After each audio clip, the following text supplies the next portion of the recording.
So the Spurs Timberwolves Western Conference semifinals shift to San Antonio tonight for a pivotal Game 5 with the series tied up at 2 games apiece. Victor Wembanyama will be in the lineup for the Spurs after not being suspended or fined for the elbow he threw at Naz Reid in Game 4, which resulted in a flagrant 2 ejection. A man no stranger to ejections himself, Draymond Green, weighed in on Wembanyama avoiding additional punishment. Listen to this. What if it was Naz Reid elbowing Wemby like that? So if Naz Reid looked at Wemby,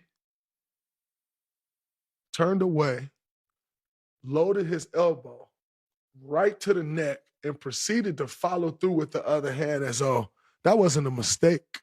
Standards has been set. Fines have happened. Jaden McDaniels and Joker just got fined for much less.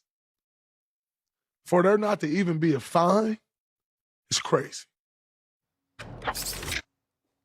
Does Draymond have a point? Is it crazy to not even fine him? Forget the suspension. I think it's wild he doesn't get fined, but he does have a point. He is right. Naz Reid would have been fined, probably would have been suspended, but I think the biggest point that Draymond is missing here, this reminds me, and I'm not going to say names, but I got a chance after I got hurt, Stephen A. and Cam, to go to an NBA team, and we went out one night, and star player and role player did something. And I remember sitting with the coach the next day, and the coach said, he ain't him, and him ain't him. And it was interesting just hearing that, because it was like, oh, different strokes for different folks. So, Cam, you talked about this earlier before. For repeat offenders or somebody like a Naz Reid, sure, that may be the case. For a guy like Wemby, first ejection, it's not going to be the case. The world may not like it, but at the end of the day, the league has set the standard. And Victor Wembanyama is in a different place within his career and sets a different standard for the league than other players. And we act like double standards don't exist in this world. They exist every single day. Stephen A., I hear all the shows you talk about. It's just a reality of the world we live in. I can't get away with things at this network that you can. And that's just where it is. Cam, same thing for you. You can say something in the world, and then I can be like, oh, well, Cam said it. Don't mean the same rules apply to me. We live by these standards every single day, but then we get angry. But that ain't the world we live in. To me, that's just what it is. I don't know if you've seen me and Perk discussing this last hour, Jay. And I said the same thing that you said. Perk showed me him lightly headbutting somebody and him getting suspended for a game. Perk, you wasn't Wemby. I'm no disrespect. It's like he's on the verge of being the face of the NBA. Perk's my guy. You know I'm just messing with him. I love Perk. Of course. That's my guy. But he's on the verge of being the face of the NBA. And we talked about business, and we talked about viewership, and we talked about a few different things, Jay. But to your point, I like what you just said. He's not him, and him's not him. However you put it, it's different strokes pours for different folks. It's different scenarios for different people. And we talked about viewership and who people want to see play, so on and so forth. What I will say is this before I give it to Stephen A. I'm happy that Wemby's not being suspended. I think that he genuinely was saying, I thought we was roughhousing, because the refs are letting these two team players. If you look at the battle between Julius Randle and Stephon Castle, I don't know what's going on. I don't know what kind of personal problem they have with each other. They're bumping us a lot of hand checking, the refs aren't calling, et cetera. Does that warm the elbow? No, but they're letting them play physical. But I'll leave this, like I said, with Stephen A.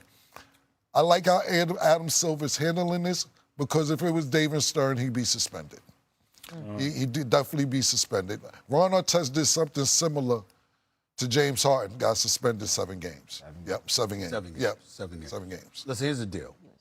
Wemby definitely should have been immediately ejected, and his action warranted a suspension, which makes everything that Draymond Green said as correct, not to mention that it's coming from Draymond Green, so it means something even more because there's a heightened level of sensitivity because of what he probably feels he's been subjected to throughout his career. And not only that, as a present-day player, he's telling you what would be happening if he was a part of the Minnesota Timberwolves and you got away with that brother not getting suspended for this game. Or you going into game 5 with an entirely different attitude. And it may be something that works against Minnesota because just if Wemby's not suspended, obviously the league is saying, you know, you ain't him. There's different strokes for different folks, which means they're going to protect him. Which means that if you go out there and you try to get ultra physical with this brother, who's obviously very, very slim, 7'5", 235, he's rail thin at this particular moment in time. The bottom line is that if you try to get at him like that, the referees are going to be all over you because if he's not being suspended, obviously they want him in the game. And if you try to take him out of the game, they're going to take you out of the game. So Minnesota is in a dicey situation. There's no question about that. But that still doesn't mean that Draymond Green is wrong about anything that he said or the questions that he asked. It's just that Jay ain't wrong either because, like Jay pointed out, listen, you know what time it is. Different strokes for different folks. What Draymond Green might never be able to get away with, Steph Curry could get away with all day long, and he wears the same uniform as you. Why? Because you ain't Steph Curry. There is a difference, and we have to understand that. And unfortunately, back in the day, for example, Shay, if you were the Knicks and you had Patrick Ewing, right? You didn't want Patrick Ewing out of the game, so what did you do? You brought Charles Oakley on board. Why? Because Charles Oakley was having none of that. Anything, you breathe wrong in the direction of Patrick Ewing, Charles Oakley was in your face. That kind of stuff that was going on. So we understand what people need to do, and San Antonio may need to get somebody that's an enforcer, that's a protector of Wembanyama in the future so he doesn't have to feel so frustrated because of what he's subjected to and resort to actions like this. Sorry, I will say, it's okay, Kim. I do think Draymond's bigger point, though, was, yes, the ejections, but I think we all agree that should have happened, and it did. The suspension, okay, Wemby's in a different level, but no fine either. Like, fines, wow. There's no excuse. What's a fine? There's no excuse for that. I mean, there's no excuse for the NBA not to fine him. There's absolutely, positively, he should have been fined an exorbitant amount of dollars. Like, for example, let's say, you want to fine him $50,000 or $100,000 or whatever the number exactly is. You know? The point is, even if it was something to him, as long as you didn't suspend him for the game, you could have made up for it to some degree by giving him a stiff financial penalty. Right. You could have done that. The fact that the league didn't even do that, they clearly dropped the ball. No doubt. I think that was Draymond's point, and it feels like it's a right one. Let's move on really quick, Cameron. I'll go to you first here. Donovan Mitchell tied an NBA playoff record with 39 points in the second half, and the Cavs even their series with the Pistons last night, 2 games apiece. Mitchell finished with 43 points, including 15 during Cleveland's 24-0 run that went from the last 12 seconds of the first half to the first 6 minutes of the third quarter. He was unconscious during that time. Game 5, Wednesday night on ESPN, back in Detroit. Who are you buying more now with the series tied at 2 games apiece? Cameron, are you buying the Cavs or the Pistons right now? Right now, I'm still going with the Pistons. I'm going with everybody did what they're supposed to do. Nobody has won on the road yet, so I'm still going with the Pistons. But what Donovan Mitchell did was really incredible. I might want to see the Cavs against the Knicks if I have to make a pick. But until somebody wins on the road, I'm going with the home team in the 7 games. So Pistons. Go ahead, Jay. Cam, I'm going to go with Cleveland here. Like I said earlier, when we picked who I thought was going to win the series, I think people are starting to figure out Cade Cunningham and all the styles in which they have. And Detroit looks tired. Also, S.A., Jalen Duren, how the hell do you play 27 minutes and have 1 rebound? Yeah. 1. Like, he is underrepresented himself this entire playoff series and the entire playoffs in general. For me personally, listen, I'm still buying the Pistons because I think that on their home turf, they're a different beast to deal with. And I think that, again, until we see otherwise, even though we have to applaud James Harden, what we have seen from him in games 3 and 4, respectfully, that hasn't really been his problem. His problem has really occurred when we've gotten the games 6, the 6s and the 7s. That's where we've seen the problem with James Harden.